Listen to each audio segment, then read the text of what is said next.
ജമ്മുകാശ്മീരിലെ പഹൽഗാമിൽ ഭീകരർക്കും പാകിസ്ഥാനുമെതിരെ ജനരോഷം. ഹിന്ദുസ്ഥാൻ ഹമാര എന്ന മുദ്രാവാക്യം വിളിച്ച് ഗ്രാമവാസികൾ പ്രതിഷേധ പ്രകടനം നടത്തി. പഹൽഗാമിലെത്തിയ അന്വേഷണ സംഘം തെളിവെടുപ്പും മൊഴിയെടുപ്പും തുടരുകയാണ്.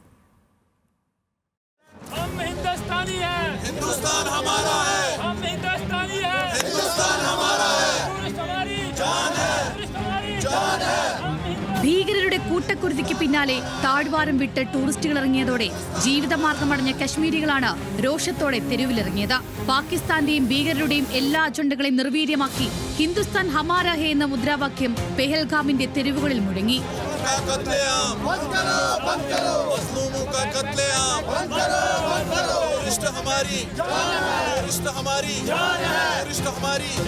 ഭീകരരെ തൂക്കിലേറ്റണമെന്നാവശ്യപ്പെട്ട് ഒരു സംഘടനയുടെയും ബാനറിലല്ലാതെ ഗ്രാമവാസികൾ സ്വയം സംഘടിച്ചു. आदमी के ऊपर जितनी हो सके कार्रवाई करो, हम साथ हैं. हमारा कुछ भी अगर चाहिए हम भी साथ हैं, अपनी फौज के साथ हैं, मुल्क के साथ हैं. सरहद पर जाने के लिए हम रेडी हैं, हम तैयार हैं. जबरदस्त एक्शन हो कि ताकि दोबारा ये घटना ना घटे.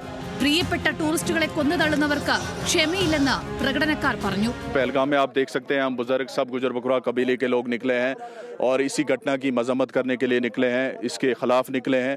सरकार से मुतालबा करते हैं कि फौरन इन दरिंदा इंसानों के खिलाफ कानूनी कार्रवाई होनी चाहिए और उन्हें पकड़ना चाहिए, उन्हें फांसी देनी चाहिए.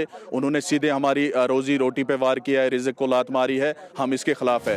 CRPFന്റെ ഓഫീസിലേക്ക് ഇതേ സമയം തന്നെ ഉദ്യോഗസ്ഥരുടെ നേതൃത്വത്തിലും പ്രതിഷേധ പ്രകടനം നടന്നു. पाकिस्तान में घुसकर एक बार फिर पाकिस्तान को सबक सिखाने का टाइम आ गया है और ये सब जो टेररिज्म का इकोसिस्टम उधर क्रिएट किया है वो सब ध्वस्त करने का टाइम आ गया है.